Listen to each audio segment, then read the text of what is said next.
Good evening, my Dark Minions. Welcome to Lady of Darkness Horror Podcast. I hope your Friday has been going well for you.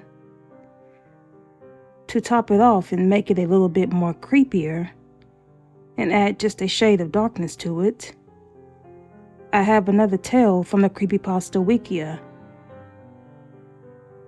So without any more delays, let's start, shall we? Come a little closer, and we will begin.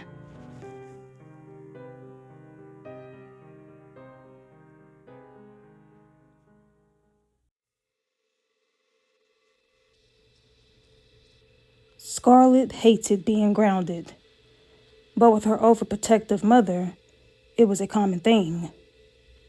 Her mother, being an old-fashioned lady, never let Scarlet stay out past 9 o'clock, and last week she had gotten in major trouble when she arrived home at 11 p.m. It was a Saturday night and everyone was going out to a huge party downtown. Alyssa, Scarlet's best friend, called her and insisted she joined her that evening. "Everyone is going to be there," Alyssa whimpered when Scarlet said she was grounded. "I have my mom's car for the night, and I can get you home by midnight. Just tell your mom you're going to bed early tonight and sneak out your window. It will be easy."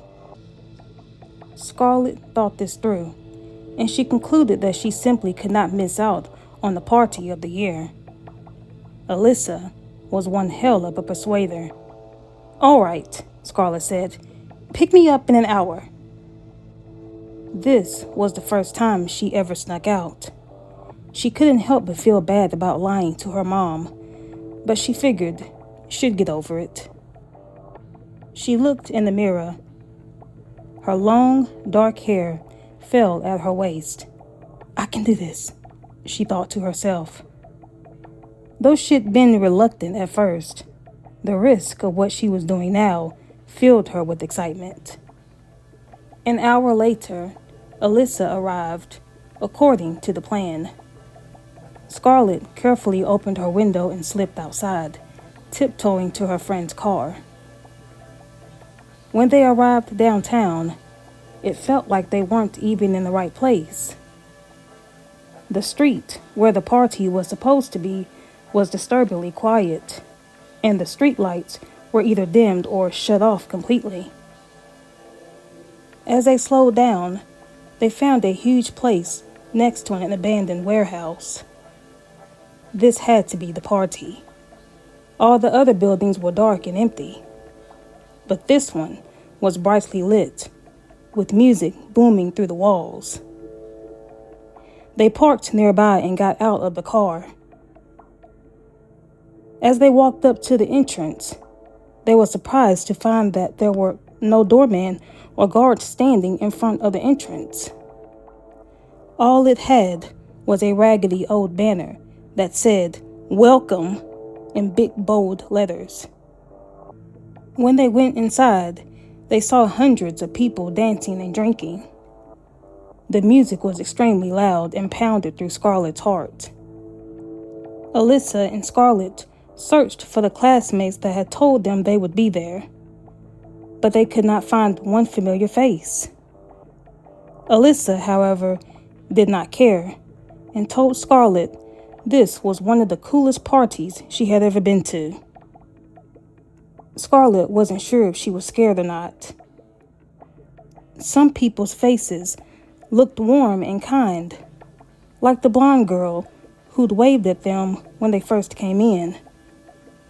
Others looked dark and lifeless, as if they weren't even really there. Before she knew it, she had lost sight of Alyssa. She couldn't find her anywhere. One second, she was there. The next, she wasn't. Starting to panic, Scarlet made her way through the mob of laughing and dancing people. She located the bar and sat in one of the stools. There was no bartender, which was odd, as the people around her had plenty to drink.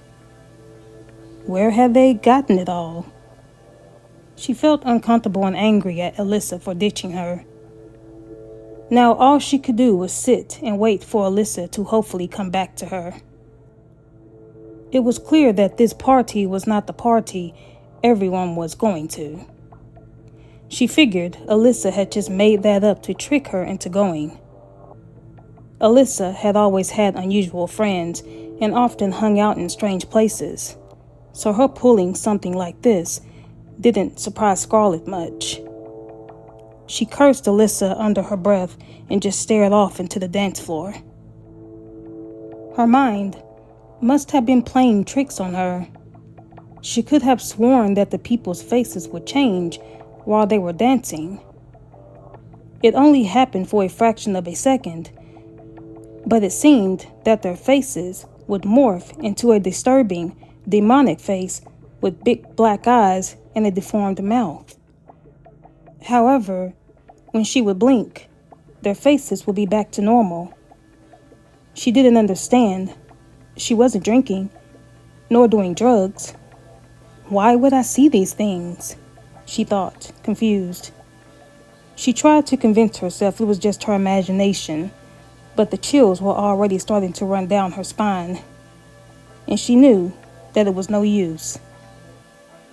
Getting more desperate, she got off the stool and started looking for Alyssa. "Alyssa!" she screamed. "I need to get the hell out of here! I'm going to kill you for bringing me here!" She kept yelling, but Alyssa was nowhere to be found. Then all of a sudden, someone shoved her hard, and she toppled to the floor. She didn't know who did it, or if it was an accident, but she was pissed. She wished she was back home in bed. The light suddenly dimmed and slow music started to play, a love song she never heard before. Everyone stopped dancing for a moment, getting into pairs before resuming once more. She heard a deep but soothing voice call out, "Are you okay?" She looked up to see a tall, handsome-looking man. He was young, maybe 20 years old, and had blonde hair and piercing blue eyes. By the look on his face, he was very concerned. "I'm fine. I just fell," she stuttered. She always did get nervous with handsome men. He smiled and offered his hand to her, helping her up. "Do you want to dance?" he asked politely. How could Scarlett refuse? He was charming. He was sweet. She accepted, and they walked to the center of the dance floor and started to dance. "You're a good dancer," she let out, flustered. He just smiled. After dancing for some time, she asked him if he came here a lot. "You could say that," he whispered. Scarlett didn't quite understand his response, but she kept on dancing. "You have a pure soul," he said, suddenly, in an eerie, quiet voice. Thank you?" She thought this sounded a little creepy, but he seemed so nice otherwise, and she didn't want to judge. "I'm not so innocent," she joked. "I snuck out of the house today, and if my mother finds out, I'm dead." "I know," he mumbled, emotionless. He looked down, locking eyes with her. Instead of deep blue, they were now almost black. Scarlett figured it was just the lighting, but the expression on his face had changed as well, from friendly and welcoming to cold and sinister. Scarlett suddenly didn't want to be in his presence anymore. "Sorry, I better go find my friend now. It was nice dancing with you, but I really have to go." She tried to step away, but he quickly grabbed her arms, gripping them tightly. "I know you, Scarlett. I know everything about you." As soon as he said those words, The music stopped playing and the lights shut off. It was pitch black and she couldn't see a thing. He was still holding her and she struggled to get away. The lights came back on again, but only for about a second. They flickered on and off, and she could see that the once handsome blonde man was not a man at all. His feet were like that of a goat, and his fingers were not fingers, but huge claws. Long red claws with pointy nails.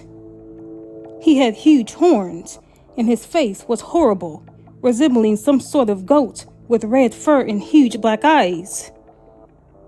The light kept flickering as his evil grin started to part, and he started laughing hysterically. The most evil, terrifying laughter in the world. "I am Lucifer," the thing boomed. Scarlet was so shocked and scared that she couldn't even move anymore. She felt liquid running down her neck. When she looked down, she was horrified to find blood. Blood everywhere, on her legs, her beautiful soaking dress, and on her hands. Scarlet screamed. The light shut off once more, this time for almost 10 seconds. When they finally turned back on, she was alone, and the place was empty. It was old and dusty, as if no one had stepped foot in it for years. When she turned around, she was horrified to see her friend Alyssa hanging lifeless from the ceiling fan, with blood running down her face. She forced herself to look away, disgusted and a few gags away from throwing up. That was when Scarlet noticed a horrible burning feeling on her torso. She lifted up her dress to see what was hurting, and there on her stomach was carved, "You're next."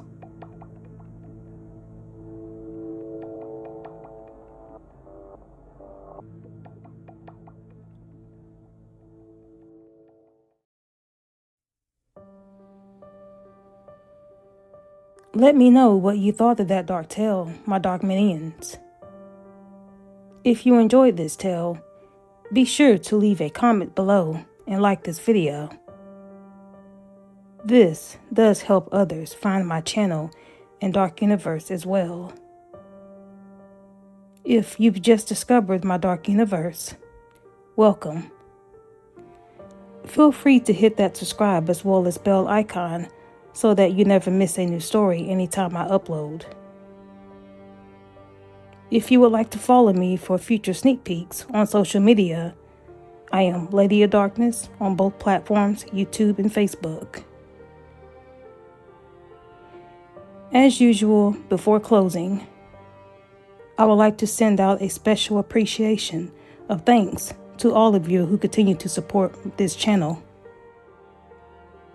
Your contributions is what truly inspire me to want to keep this work going. It looks like my time with you this evening is up, my dark minions. So until next time, farewell and sweet dreams.